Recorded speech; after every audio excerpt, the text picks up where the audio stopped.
सभी को सलाम, जय मसीह की। आज हम चर्चा करेंगे खुदावंद का कलाम, यिर्मयाह नबी की पुस्तक, उसका 9 अध्याय। यरूशलेम के लिए विलाप। यरूशलेम के लिए विलाप। यिर्मयाह नबी की पुस्तक, उसका 9 अध्याय 17 से लेके और हम मनन करेंगे 26 तक। 17 आयत से लेके 26 आयत तक।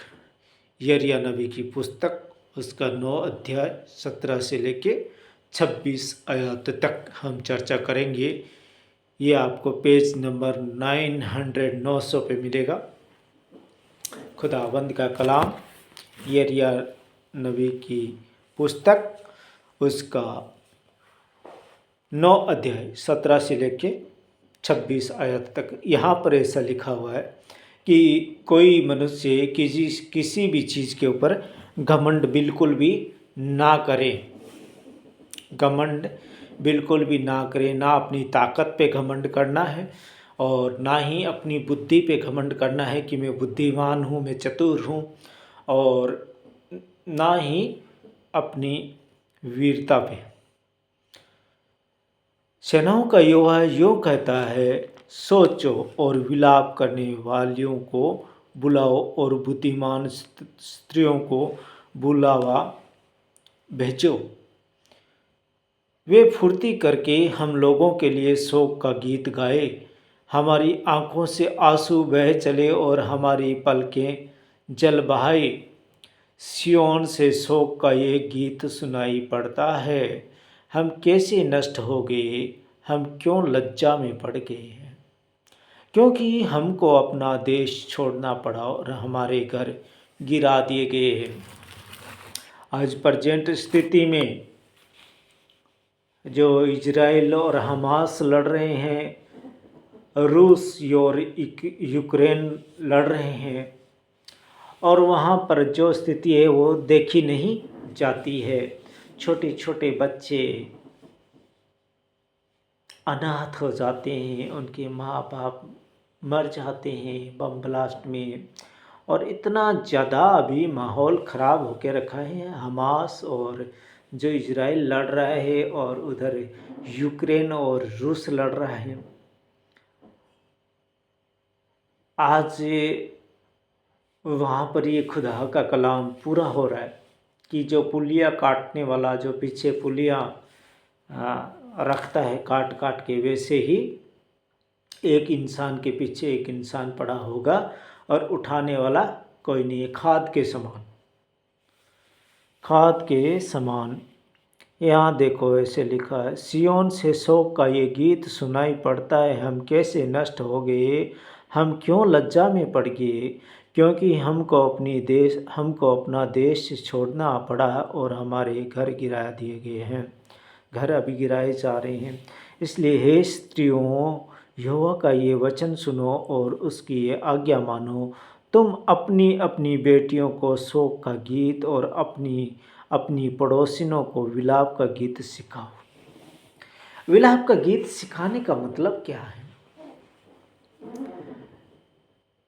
कि ये दिन आने वाले हैं, इनके बारे में उनको बताना है, अपने बेटे बेटियों को बताना है और अपने पड़ोसियों को बताना है कि ऐसे ऐसे दिन आने वाला है। इसमें लिखा हुआ है सब कुछ, इसके अंदर सब कुछ लिखा हुआ है। क्योंकि उनको बताना है, क्योंकि मृत्यु हमारी खिड़कियों से होकर हमारे महलों में घुस आई है, कि हमारी सड़कों में बच्चों और चौकों में जवानों को मिटा दे। चौकों में जवानों को मिटा दे। अभी लड़ाइयाँ तो चल रही है। अभी जैसे कोविड गया है, और मैंने उस दिन चर्चा की थी कि 4 प्रकार की टिड्डियाँ आएगी। तो वो 4 प्रकार की टिड्डियाँ क्या हकीकत में मनुष्यों को खाने के लिए आएगी? नहीं, वो बीमारियाँ हैं। तो अभी एक बीमारी गई है, उसमें पशु भी, आपने गायें देखी थी आपने पिछले साल में कितनी गायें मारी गई थी। कोविड के बाद में बहुत सारे पशु मारे गए थे। गायों पे ये बीमारी आई थी, जिनको फोड़े फोड़े फोड़े फोड़े निकल गए थे। और जो उनके जख्म हुआ है ना, जो जख्म, और खुदा का कलाम में वचन में भी कहता है कि 1/3 मनुष्य जाति बीमारी से ऐसे ख़त्म हो जाएगी, 1/3 पशु ऐसे ख़त्म हो जाएंगे बीमारी से। तो मैंने वो गायों में जो पिछले साल में जो बीमारी देखी, तो आज तक भी वो जो जिनकी गाय की या सांड की जिसकी लात खराब होगी, वो अभी तक ठीक होने वाली नहीं है। वो ऐसी बीमारी थी, चाहे उस पर आप जितना भी कुछ लगा दो। आज ये जो गायें हैं, सांड है, ये लंगड़े होके घूम रहे हैं, तो उस बीमारी की ये निशानी है, और ये बीमारी ठीक होने वाली नहीं है, चाहे जो मर्जी लगा दो। हमारे भी एक गाय थी जिसके पैर में ऐसे ही बीमारी थी, वो ठीक नहीं हुई। उसका सारा शरीर ठीक हो गया था, लेकिन वो बीमारी जड़ से ख़त्म होने वाली नहीं है, वो ऐसी बीमारी आई थी। तो अभी फिर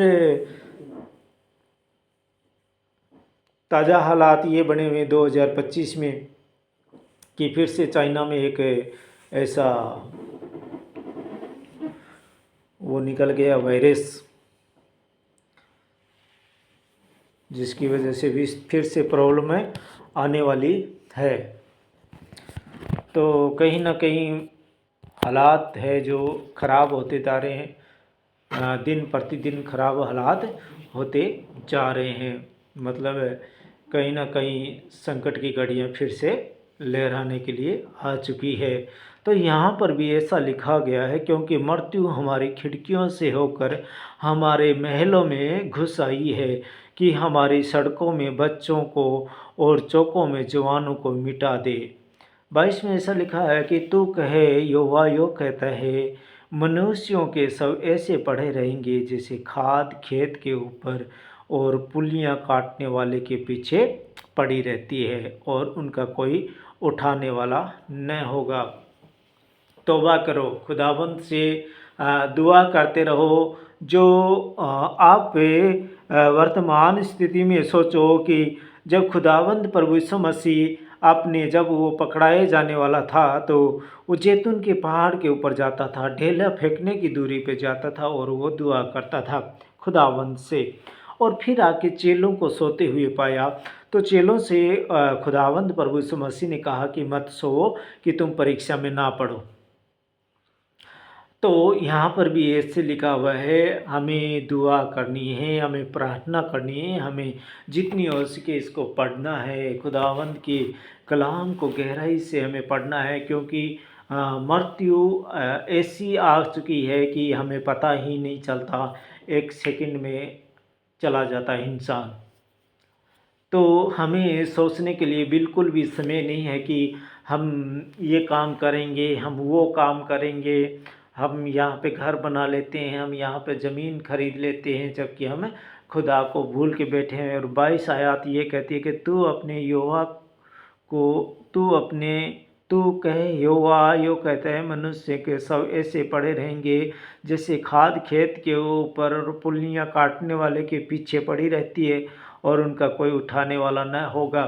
तो हम बिल्कुल भी इस घड़ी में हम बिल्कुल भी ऐसा ना मन लगाएं कि हम संसार में ये इतनी ज़मीन खरीदें या ये घर बनाएं या ऐसा करें या वैसा करें। बिल्कुल भी ना सोचें। खुदावंद का वचन पढ़ो, खुदावंद से दुआ करो, खुदावंद से प्रार्थना करो। जैसे मैं कल भी चर्चा किया था कि जब नीनवे नगर में योना को भेजा, और योना ने कहा कि नीनवे नगर 3 दिन में उल्ट दिया जाएगा, लेकिन खुदावंद कहीं ना कहीं हमारे ऊपर रहम करे। हम खुदा से दुआ करें कि हे खुदावंद, ऐसे दिन हमारे देश के अंदर, हमारे संसार के अंदर ऐसे दिन ना आए। क्या जाने खुदावंद हमारी दुआओं को सुने, क्योंकि नीनवे नगर का जो राजा था उसने अपनी प्रजा से कहा कि टाट मल के सर में टाट मलो और खुदा से दुआ मांगो, खुदा से दुआ मांगो कि ऐसा मत होने दे खुदाबंद, ऐसा मत होने दे खुदाबंद, ऐसा मत होने दे। और जब सभी लोगों ने खुदा से दुआ की कि ऐसा नहीं होने देना, तो खुदा को रहम आ गया, खुदा को तरस आ गया उसे नीनवे नगर पे, और हमारे ऊपर भी खुदा तरस करेगा। क्योंकि खुदावंद अपने कलाम में खुदावंद बहुत दयालु है। हमें खुदा की तरफ भागना है। खुदा के हम अगर खुदा के एक स्टेप अगर चढ़ेंगे तो खुदा हमारे लिए हज़ारों स्टेप उतरता है। तो हमें अभी टाइम नहीं है। हमें वचन को सुनना है, पढ़ना है, दुआएं करनी है और दुआ को करते समय अच्छे से दुआ करनी है, घुटने टेक के दुआ करनी है। खुदावंद से जो हो खुदा के घर में आओ, खुदा से दुआ मांगो। तो 23 में खुदा का कलाम ये कह रहा कि यो कहता है, बुद्धिमान अपनी बुद्धि पर घमंड न करे, न वीर अपनी वीरता पर, न धनी अपने धन पर। कुछ काम नहीं आएगा। धन दौलत सब व्यर्थ है। हम भाग रहे हैं इनके पीछे, कुछ नहीं काम आने वाला है। केवल खुदा से जो हम दुआ कर लेंगे, खुदावंद से जो मांग लेंगे, खुदा के साथ प्यार मोहब्बत से हम गीत गाएंगे, इसकी हम दर्शना करेंगे, उसकी महिमा करेंगे, वही हमारे साथ जाने वाला है। और मैं कहता हूँ कि वचन को पढ़ो और वचन को याद करो, तो वो वचन है जो हमारे साथ जाएगा यहाँ से। और जब हम वचनों को पहन लेंगे तो उस खुदाबंद को ऐसा लगेगा कि ये स्वर्ग के वस्त्र पहन के आया है, इसके पास देखो सफ़ेद वस्त्र है। और उस टाइम खुदाबंद हमें वहाँ अधिकारी, कोई चीज़ के ऊपर अधिकारी बनाएगा कि आप ये भाग संभालो। तो किस किस को वस्त्र पहनने, यही वस्त्र है खुदावंद के। हम पहन लें इनको तो खुदावंद हमसे खुश होगा और हम खुदा के साथ रहने पाएंगे। तो बिल्कुल भी अभी टाइम बहुत ज़्यादा कम है, क्योंकि खुदावंद का आवागमन बहुत जल्दी है। अंतिम के दिन है और अंतिम के दिनों में हम धन बटोरने में कहीं ना कहीं व्यस्त ना हो जाए। क्योंकि जब ये नूह जब जहाज बना रहा था, तब खुदा का कलाम कहता है कि विवाह शादियाँ उनके बीच हो रही थी और उन्होंने कभी नहीं सोचा था कि इतना जल्दी ये महाप्रलय आ जाएगा और हम डूब जाएंगे या हम नष्ट हो जाएंगे। कभी उन्होंने नहीं सोचा था। लेकिन नूह ने उनको चिता दिया था। 40 वर्ष तक उनसे कहता रहा। उसको जहाज बनाने में 40 वर्ष लगे थे। फिर भी 40 वर्षों तक वो कहते रहा कि आप अपने लिए जहाज बना लो, खुदावंद प्रलय लाने वाला है, मुझे कह दिया। लोगों ने इससे कहा कि पागल हो गया है, पागल हो गया है। लेकिन यहाँ पर कहा है कि अपनी बुद्धि पर बिल्कुल भी घमंड ना करो, ना अपने धन पर घमंड करना है।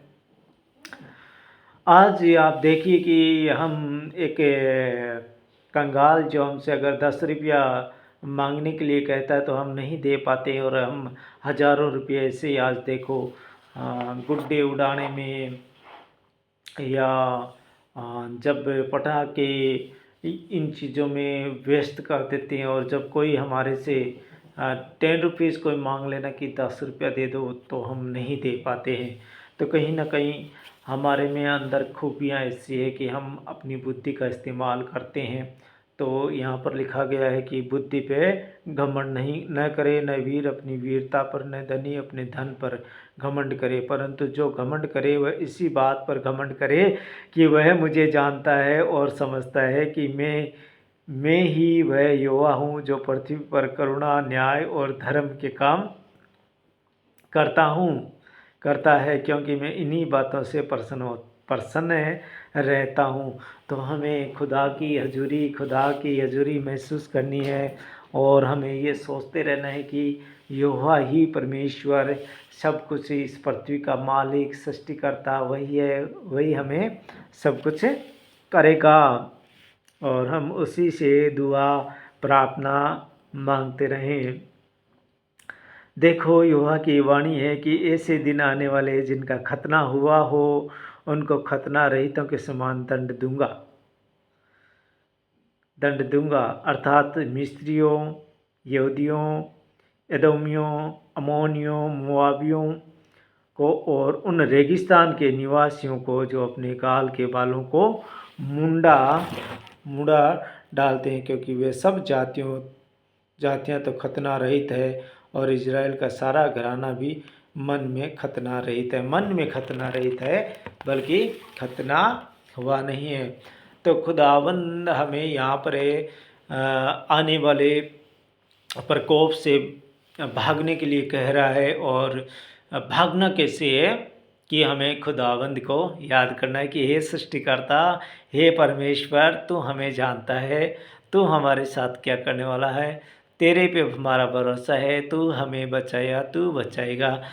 तो हमें खुदावंद से दुआ करते रहना है, खुदावंद से नहीं भागना है, बल्कि आने वाले कोप से भय खाना है कि हे खुदावंद, ऐसा मत होने देना, हमें बचा, जैसे नीनवे नगर को बचाया वैसे हमें भी बचा खुदावंद। फिर से वायरस चीन से निकल चुका है और चीन के हालात इतने ज़्यादा ख़राब है कि चीन के अंदर हॉस्पिटलों में जगह नहीं है। ये चीन क्या क्या वायरस बनाता है पता नहीं है, लेकिन ये वायरस बना के छोड़ देता है। तो खुदा का कलाम उन टीडियों के बारे में भी कहा है कि 4 प्रकार की टीडी आएगी। तो कहीं ना कहीं ये टीडियाँ, मेरी समझ में है तो ये टीडियाँ बीमारियाँ ही है।